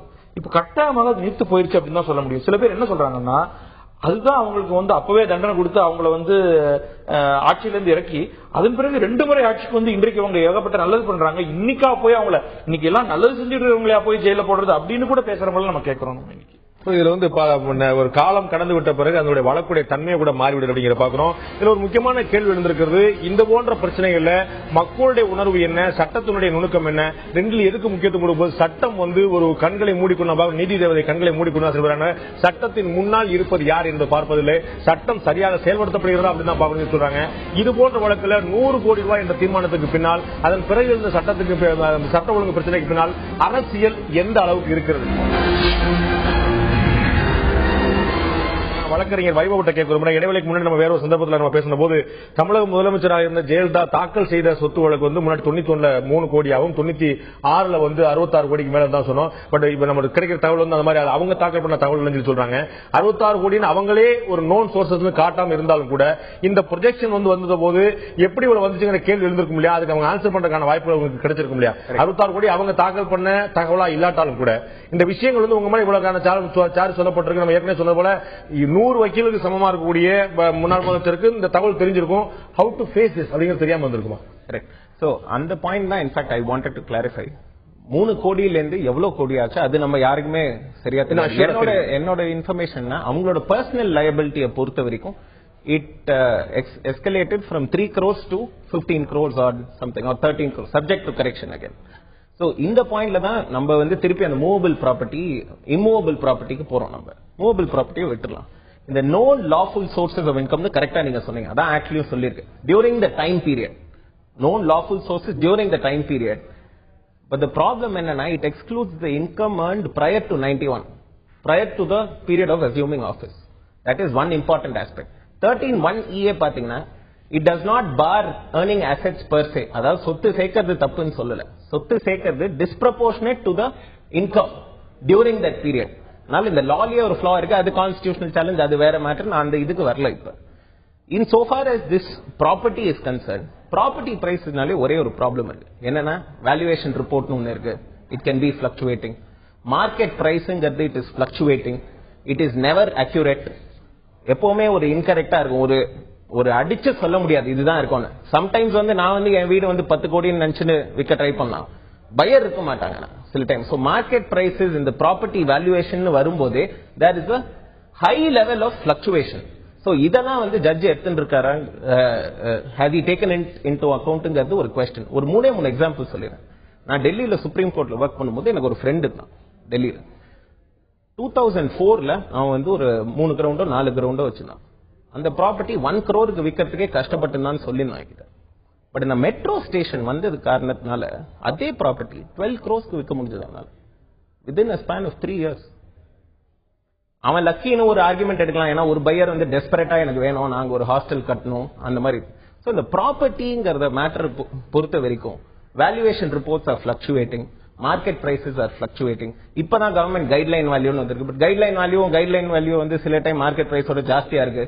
அக்ரிகல்ச்சரல் ப்ராப்பர்ட்டி ஏதாவது ரெண்டுல வந்து ஏதாவது ஒண்ணு நம்ம எடுத்தானோ, ஒண்ணு வந்து மார்க்கெட் வேல்யூ எடுக்கணும், கைட்லைன் வேல்யூ எடுக்கணும். நீங்க சொன்ன போல இந்த கேஸ் கம்மியா இருக்கணும் நம்ம அத கூட எடுக்கலாம். இந்த கேஸ் வந்து 96 if I am right subject market value தான் எடுத்தாங்க, கைட்லைன் வேல்யூ எடுக்கல. ஏன்னா அப்ப கைட்லைன் வேல்யூங்கிற கான்செப்டே கிடையாது.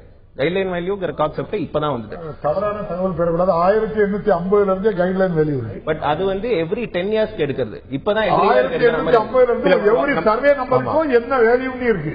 ஆமா, சர்வே பண்ணது 1850ல ஏதாவது நம்ம நிறைய டெக்னிக்கல் போனா எல்லாம் ஏதாவது ஒன்று எடுத்துக்கலாம். இந்த case I am sure I confirmed also. எனக்கு டெல்லியே தெரியாது, தமிழ்நாட்டுல because it was what she declared.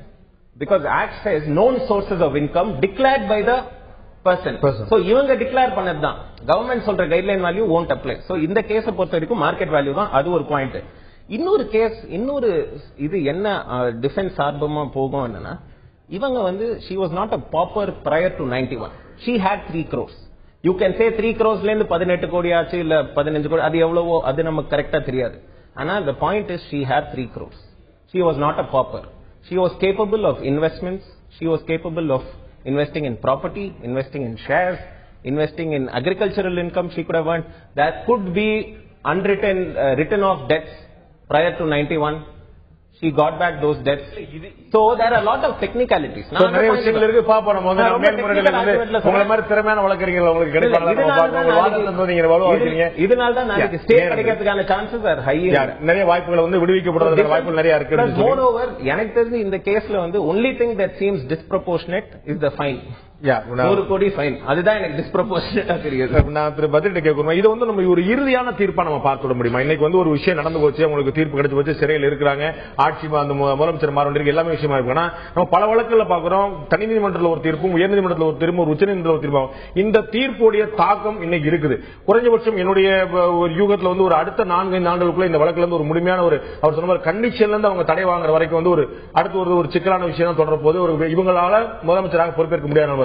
இந்த தீர்ப்பை ஒரு இறுதியான தீர்ப்பை நம்ம பார்த்துட முடியுமா? வாருவதற்கான வாய்ப்புகள் எவ்வளவு? பார்க்கவே முடியாது.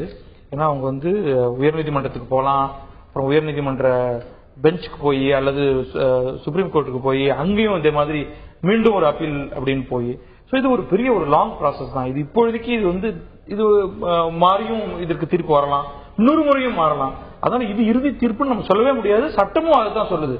இதுக்கு அப்பீல் கட்டாயமா மாறுவதற்கான வாசிக்கிட்ட கேட்கிறோம். 2G பற்றி பேசுவதற்கான தார்மீக உரிமையை இன்று அதிமுக இழந்து விட்டதா நீங்க நினைக்கிறீங்களா? பொதுவாக இந்த மாதிரி கட்சிகள் வந்து ஊழலை பற்றி பேசுவதற்கான உரிமையே கிடையாது. திமுக பேச முடியாது, அதிமுக பேச முடியாது, காங்கிரஸ் பேசவே முடியாது, பிஜேபியும் பேச முடியாது, மார்க்சிஸ்ட் பேச முடியும். நாங்க வந்து பேசிட்டு இருக்கோம். ஏன் பினராயி விஜயன் மேல குற்றச்சாட்டு ஆரம்பத்துல இருந்து சரியில்லைன்னா இப்போ சிபிஐ ஸ்பெஷல் கோர்ட்டே அதுல ஒண்ணும் இல்லைன்னு வந்துருச்சு. அதுல எந்த விதமான பெக்யூனரி லாஸும் கிடையாது, பண மாற்றம் எதுவுமே கிடையாது. வழக்குகள் வந்தா நம்ம பேசலாம், அவ்வளவுதான். ஒரு குற்றச்சாட்டு வந்துருச்சுங்கிறதுனாலே நம்ம வந்து ஊழல் பண்ணினோங்கிறது போல எங்களுக்கு அவசியம் கிடையாது. 2G வந்து CAG-னுடைய ரிப்போர்ட், அதுல இவ்வளவு ரூபாய் இழப்பு, அதுல ஒவ்வொரு குற்றத்திற்கும் எல்லா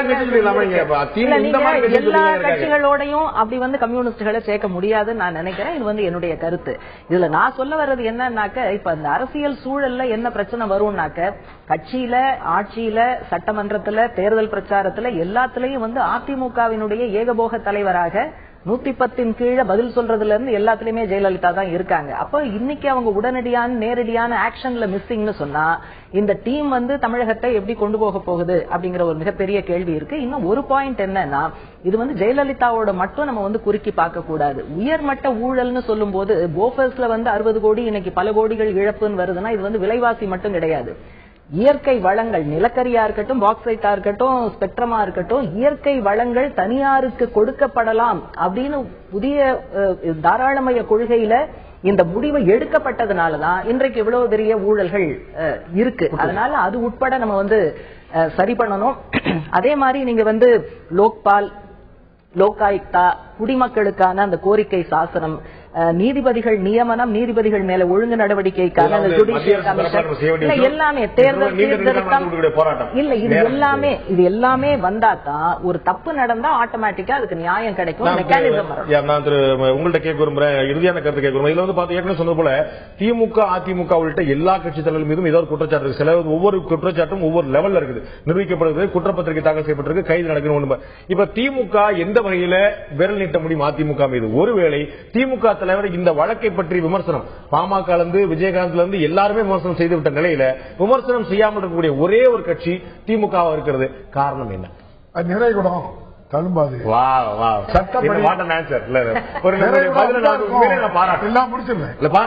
சந்தோஷத்தை சொல்றேன், ரொம்ப ஆச்சரியமான ஒரு பதில் நீங்க சொன்னீங்க. இல்ல இல்ல ஆச்சரியம் இல்ல, உண்மையை சொல்றேன். சட்டப்படி நடந்துகிட்டு இருக்கிறத நம்ம வந்து ஒரு நீதிமன்றம், ஒரு நீதியரசரை பற்றி பத்திரிகைகளை நான் பார்க்கும்போது இப்படி ஒரு நீதியரசர் நேர்மையா இருந்து ஒரு ஜட்ஜ்மெண்ட் சொல்லியிருக்கான் அப்படின்னு சொல்லும்போது அந்த நீதியரசரை பாராட்டுறோம். அதுபோக பாதிக்கப்பட்டவங்களுக்கு நியாயம் கிடைக்கல அப்படின்னு சொன்னா அதுக்கு மேல் கோர்ட்டுகள் இருக்கு. நம்ம சேஷாத்திரி சொன்னது மாதிரி அந்த கோர்ட்டுகள்ல போய் நியாயம் பெறணுமே தவிர, இந்த சமுதாயத்தின் மேல அக்கறை உள்ளவங்க சமுதாயத்துல போராட்டம், பஸ் எரிக்கிறது, இப்படிப்பட்ட வன்முறை செயல்களை அதிமுக உடனே விடணும். இப்ப இருக்க முதல்வரால் தக்க நடவடிக்கை எடுக்கணும். திரு ராசா அவர்கள் கைது செய்யப்பட்ட போது சொன்னாங்க, ஒரு ஆதி திராவிடர் அப்படிங்கிறனால தான், அவர் தலித் அப்படிங்கிறனால தானே வந்து இந்த மாதிரி நடவடிக்கை எடுக்க சொல்லி திமுக சொன்னார். நான் திரு நாஞ்சில் சம்பத்தை இறுதியான ஒரு கருத்தை நான் கேட்க விரும்புறேன். இந்த நிகழ்வு ஒட்டுமொத்தமா பார்த்திருக்கீங்க, இந்த விவாதத்தை ஒட்டுமொத்தமா கவனிச்சிருக்கீங்க. ஒரு சிம்பத்தி ஒரு பக்கம் உருவாகிட்டு இருக்குன்னு சொல்லி சொன்னாலும் கூட இது சட்டப்படியான ஒரு ப்ராசஸ் பாக்குறோம். அடுத்த முதல்வர் பொறுப்பேற்றிருக்கிறார். ஒரு முக்கியமான கேள்வி எழுப்பியிருக்கிறாங்க வாசுகி அவர்கள். நேரடியாக முதல்வர் பொறுப்பில் ஜெயலலிதா இல்லாத போது நிர்வாகத்தில் அவருடைய இதற்கு முன்னால் அவர் காட்டிய வேகம், அவர் காட்டிய அக்கறை, அவருடைய வழிகாட்டுதல் எந்த அளவுக்கு இருக்கக்கூடிய சாத்தியம் இருக்கிறது? சுருக்கமாக இறுதியாக திரு நாஞ்சில். மாண்புமிகு முதலமைச்சர் அம்மா அவர்களினுடைய வழிகாட்டுதலும் அறிவுரையும் ஆலோசனையும் இப்போது முதலமைச்சராக பொறுப்பேற்றிருக்கிற மாண்புமிகு அண்ணன் OPS அவர்களுக்கு கிடைக்கும். இதில் எந்த விதமான தடங்களும் இருக்காது. நிர்வாகத்தில் சுணக்கம் இருப்பதற்கான வாய்ப்பே இல்லை. 1.25 வருடம் இன்னும் இருக்கிறது தமிழகத்தில் அடுத்த தேர்தலை சந்திப்பதற்கு. ஆகவே இதுவரை அறிவித்திருக்கிற திட்டங்களை அமல்படுத்துவதற்கும் புதிய திட்டங்களை நாட்டு மக்கள் மத்தியில் சொல்லி இந்திய துணைக்கண்டத்தினுடைய அரசியல் வரலாற்றில் இதுவரைக்கும் யாரும் பெறாத வெற்றியை வருகிற காலத்தில் பெறுவதற்கு இவர்கள் இன்றைக்கு இருக்கிற இந்த அம்மாவினுடைய கைது ஒரு கதவை திறந்து வைத்திருப்பதாகவே நான் கருதுகிறேன். இது வந்து கைது வந்து இன்னொரு அட்வான்டேஜ், சிம்பத்தி அதிகரிக்கக்கூடிய வாய்ப்பா தான் இருக்கு நீங்க பாக்குறீங்க. நம்முடைய விவாதம் இவ்வாறு இருக்க, மக்களுடைய கருத்து என்னவா இருக்கிறது? நீதிமன்ற தீர்ப்பால் அதிமுகவுடைய செல்வாக்கு சரியுமா, அதிகரிக்குமா, மாறாதா? மக்களுடைய கருத்து இப்போது பார்க்கலாம்.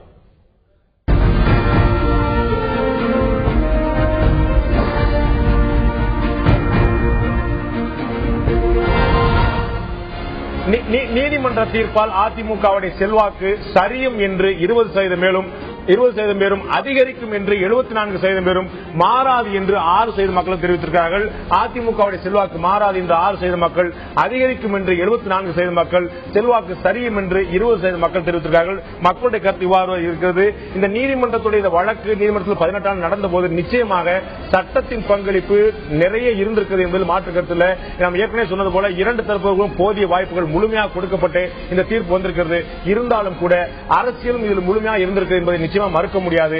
அரசியல் மற்றும் சட்டம் இந்த இரண்டுடைய விகிதாச்சாரம் எவ்வளவு என்பதுதான் எப்போதுமே கேள்விக்குறியாக இருந்திருக்கிறது. இந்த நிகழ்ச்சியில் கலந்து கொண்டு கருத்திருந்த விருந்தினர்கள் 4 பேருக்கும் நன்றி. பார்த்த உங்களுக்கும் நன்றி நண்பர்களே. மீண்டும் இன்னொரு நிகழ்ச்சியில் சந்திப்போம். அதுவரை நன்றி, வணக்கம்.